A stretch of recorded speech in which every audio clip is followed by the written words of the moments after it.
नमस्कार दोस्तों, हम हिंदी व्याकरण पढ़े थे जिसमें हमने स्वर संधि कंप्लीट कर ली है। आज हम दूसरी जो संधि है व्यंजन संधि, इसके बारे में चर्चा करते हैं। अब व्यंजन संधि किसे कहते हैं? जब किसी व्यंजन वर्ण, जब कोई व्यंजन वर्ण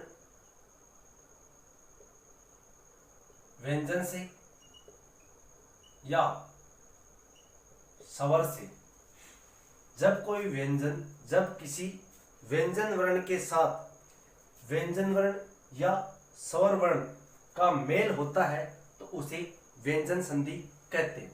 जैसे इस संधि में जो विच्छेद होता है वो इस प्रकार से होता है। जैसे अपन सबसे पहले देखें तो व्यंजन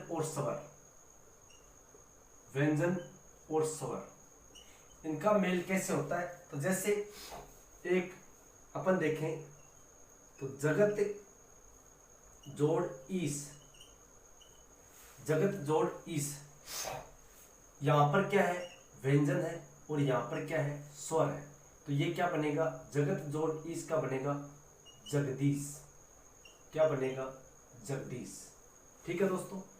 इसके अलावा अपन देखें जो स्वर और व्यंजन, पहले स्वर हो उसके बाद क्या हो? व्यंजन हो, तो किस तरह से संधि बनती है? जैसे प्रतिस्थान, प्रति जोड़ स्थान, यहां पर क्या है? ई, और यहां पर क्या है? शय। यानी यहां पर स्वर है और यहां पर व्यंजन है, तब मिलते हैं तो इसका संधि विच्छेद क्या होगा? तो संधि विच्छेद होगा प्रतिष्ठान। प्रति जोड़ स्थान का किसका संधि विच्छेद है? तो संधि क्या हुई? प्रतिष्ठान, प्रति जोड़ स्थान। अब अपन व्यंजन से व्यंजन, यानी दोनों तरफ क्या हो? व्यंजन हो। तो जिस तरह से जगत जोड़ नाथ, अब यहां पर अपन देखें तो यहां पर क्या है? व्यंजन है, और ये यहां पर क्या है? ये भी व्यंजन है। तो इसका क्या बन जाएगा? जगन्नाथ। क्या बनेगा? जगन्नाथ। तो जगत जोड़ नाथ, जगत जोड़ ईस, यानी यहां पर व्यंजन, यहां पर स्वर, तो क्या बनेगा? जगदीश। स्वर और व्यंजन, यानी एक तरफ स्वर है और दूसरी तरफ व्यंजन, तो प्रति जोड़ स्थान, ती क्या है? यहां पर स्वर, और स क्या है? व्यंजन, तो इसका क्या बनेगा? प्रतिष्ठान। व्यंजन यानी दोनों तरफ क्या हो? व्यंजन हो। जैसे जगत जोड़ नाथ, तो क्या बनेगा? जगन्नाथ। तो दोनों तरफ क्या है? व्यंजन है। अब अपन इस व्यंजन संधि के कुछ महत्वपूर्ण नियम है जिनके बारे में अपन चर्चा करेंगे कि किस तरह से व्यंजन संधि होती है। तो दोस्तों, सबसे पहला जो नियम आता है इसमें, वो आता है जसत्व संधि का। किस संधि का? जसत्व संधि का।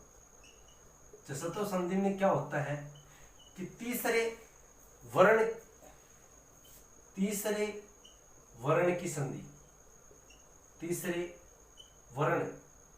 संधि का नियम, ये पहला नियम है। इसमें क्या होता है कि जो वर्ग होते हैं, कैवर्ग, चैवर्ग, टैवर्ग, तैवर्ग और पैवर्ग, यानी हिंदी वर्णमाला में 5 वर्ग होते हैं।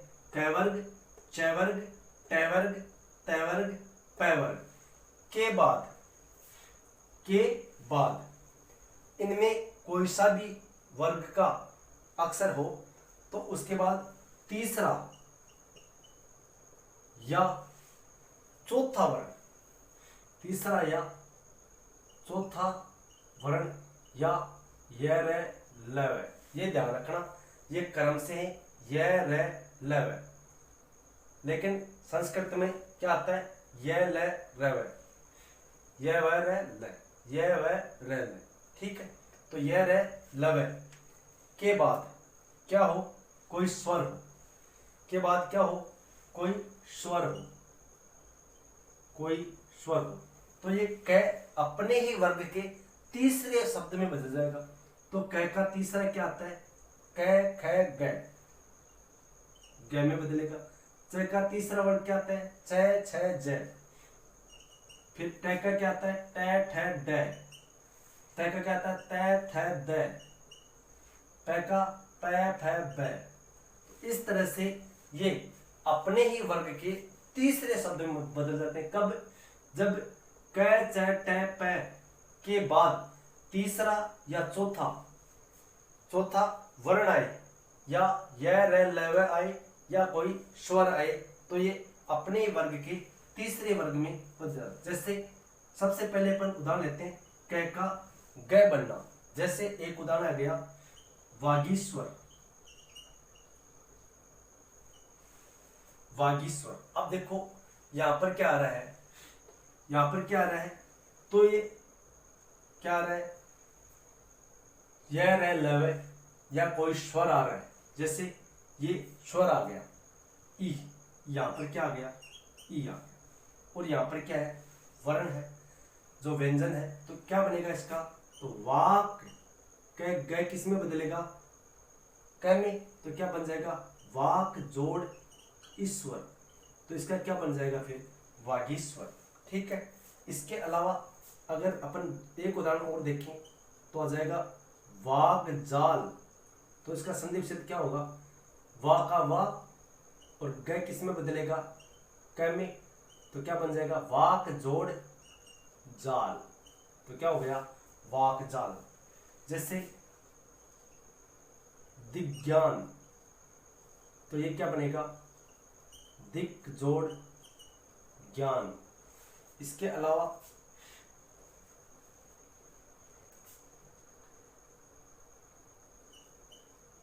सम्यक, सम्यक दर्शन, सम्यक दर्शन। तो क्या बनेगा, सम्यक जोड़ दर्शन। क्या बन जाएगा, सम्यक दर्शन। तो ये हुआ कैसे ग का, यानी जहां पर ग होगा, ग किस में बदलेगा, क में। और क होगा वो किस में बनेगा, किस में बदलेगा, ग में। ध्यान रखना। तो क च ट प, यानी क वर्ग ट वर्ग च वर्ग ट वर्ग प वर्ग त वर्ग के बाद तीसरा या चौथा शब्द हो, तो यर लव हो, कोई स्वर हो, तो क किस में बदलेगा, ग में। यानी अपने ही वर्ग के तीसरे वर्ण में बदल जाएंगे। ठीक है दोस्तों, ये हो गई कैसे ग का नियम। अब अपन बात करते हैं च से ज कैसे बनता है। ठीक है दोस्तों, च से क्या बनेगा, ज। अब जैसे एक उदाहरण है, आजादी। तो इसका संधि विच्छेद क्या होगा, ज किस में बदलेगा, च में। तो इसका क्या हो जाएगा, अच जोड़ आदि, अच जोड़ आदि। इसके अलावा एक शब्द आता है अधीन। तो क्या होगा, ज किस में बदलेगा, च में। तो अच जोड़ झीन, अधीन। इसके अलावा एक शब्द आता है एजेंट, एजेंट। एजेंट किस में बदलेगा, अच जोड़ अंत, अच जोड़ अंत। इसके अलावा अपन और शब्द लें तो आ जाएगा निजंत। तो क्या होगा, निज जोड़ अंत। ठीक है दोस्तों, तो ये नियम कौन सा हो गया, च से ज बनना, यानी जैसे क्या बन जाएगा, च बन जाएगा। ठीक है दोस्तों, अब अपन तीसरा जो शब्द लेते हैं वो है ट का ड बनना, ट का ड बनना। अब ट का ड कैसे बनेगा, जैसे अपन इसके कुछ उदाहरण लें तो ट का ड कैसे बनेगा। तो पहला ले षडानंद, षडानंद। तो क्या बनेगा, सट जोड़ आनंद, सट जोड़ आनंद। फिर एक लिख लें षड्यंत्र। तो क्या बनेगा, सट जोड़ यंत्र। ठीक है, इसलिए और ले षडंग। तो क्या बनेगा, सट जोड़ अंग। उसके अलावा सड्रांग, तो क्या बनेगा, सट जोड़ आंग। ठीक है दोस्तों, ये हो गया आपका पैसे ड बनने का नियम। इस प्रकार कई है, जैसे षड ऋतु, षड ऋतु तो क्या बनेगा, सट जोड़ ऋतु। ठीक है दोस्तों, अब अपन अगला देखते हैं, तैसे द बनना। तैसे द बनेगा, उसके बारे में अपन चर्चा करते हैं। जैसे तय का द अपन देखें तो सबसे इंपॉर्टेंट उदाहरण आता है जगदीश। इसके अलावा सदाचार, सदुपयोग,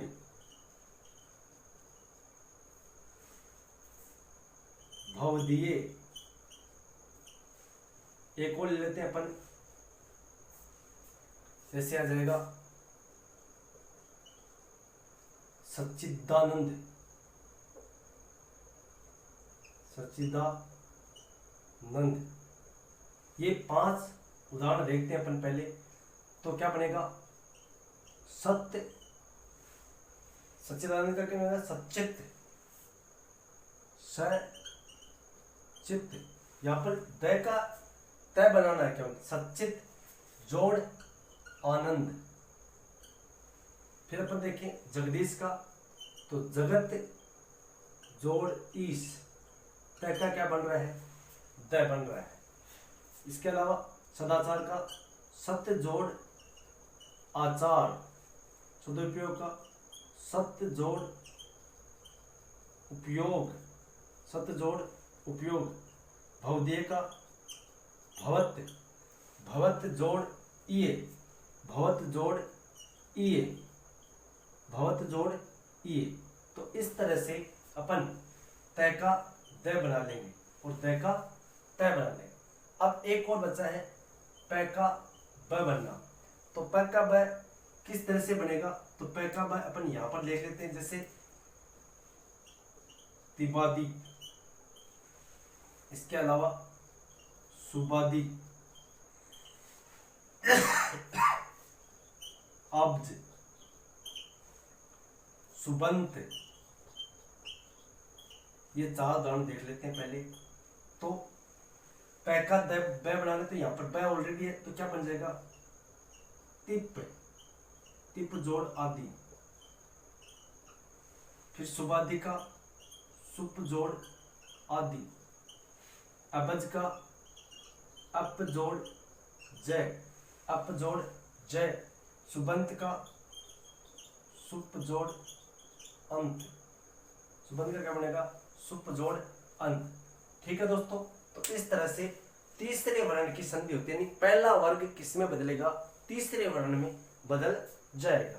ठीक है दोस्तों, ये बात होगी जसत्व संधि का जो नियम था तीसरे वर्ण में बदलना। इसके अलावा अपन चर्चा करें तो एक आता है द के बाद, दूसरा जो नियम आता है वो आता है द के बाद। द के बाद क्या हो, कोई अघोष व्यंजन। कैसा व्यंजन, अघोष व्यंजन, यानी जो क, त, थ, प, स आए, तो यानी द के बाद, यानी क्या जाए, का आ जाए, ता आ जाए, थ आ जाए, प आ जाए, और इसके अलावा क्या जाए, श। यानी पहला घोष में बोला था पहला, तीसरा और पांचवा, प्रत्येक वर्ग का पहला, तीसरा, पांचवा किस में आते हैं, घोष वर्ण में आते हैं। तो अगर द के बाद घोष आ जाए, पहला, तीसरा, पांचवा वर्ण आ जाए, तो द अपने वर्ग के, द किस में बदल जाएगा, अपने वर्ग के प्रथम शब्द में बदल जाएगा। ठीक है दोस्तों, तो अपन इसके उदाहरण देखते हैं।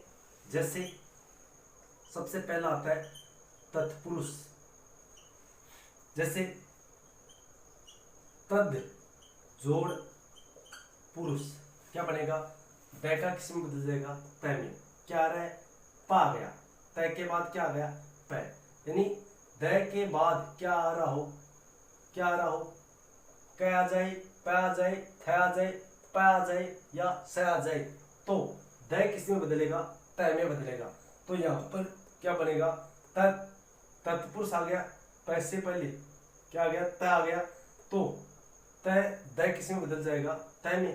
तो यहाँ पर क्या बन गया, तद जोड़ पुरुष, तो क्या हो जाएगा, तत्पुरुष। ठीक है। इसके अलावा उत्सर्ग, तो क्या बनेगा, उद जोड़ सर्ग। और देखें अपन उत्सव, तो उद जोड़ शव। उत्तम,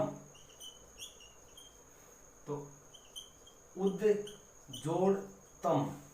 ठीक है दोस्तों। इसके अलावा तत्सम, तो क्या बनेगा, तद जोड़ सम। कहने का मतलब ये है कि दै के बाद क्या आ जाए, तय, थ, पै या स, ये आ जाए। आपको ये याद रखना है, केवल इतना ही। यानी दै के बाद क्या आ जाए, तय आ जाए, थ, पै, स, ये शब्द आपको देखने को मिले तो दै किस में बदल जाएगा, अपने वर्ग के प्रथम शब्द में बदल जाएगा। ठीक है। यानी तीसरे का पहला बनाना, ये दूसरा नियम है। ठीक है दोस्तों, ये हो गया नियम नंबर 2। फिर 2 नियम और बच्चे जो हम अगली कक्षा में चर्चा करेंगे। तो दोस्तों वीडियो कैसा लगा कमेंट बॉक्स में कमेंट जरूर करें। चैनल पर नए हैं तो चैनल को सब्सक्राइब करें। हम जो हिंदी विषय के, हिंदी व्याकरण की जो विभिन्न प्रतियोगी परीक्षाएं हैं उनमें जो क्वेश्चन पूछे जाते हैं तो उनको कवर करने का प्रयास कर रहे हैं। आप हमारा कितना साथ देते हैं वो आप पर निर्भर है। अगर आप हमें लाइक करेंगे, शेयर करेंगे तो हमें ज़्यादा मोटिवेशन मिलेगा और ज़्यादा से ज़्यादा अपन मेहनत करेंगे। तो धन्यवाद दोस्तों, मिलते हैं नेक्स्ट वीडियो में। तब तक के लिए जय हिंद, जय भारत।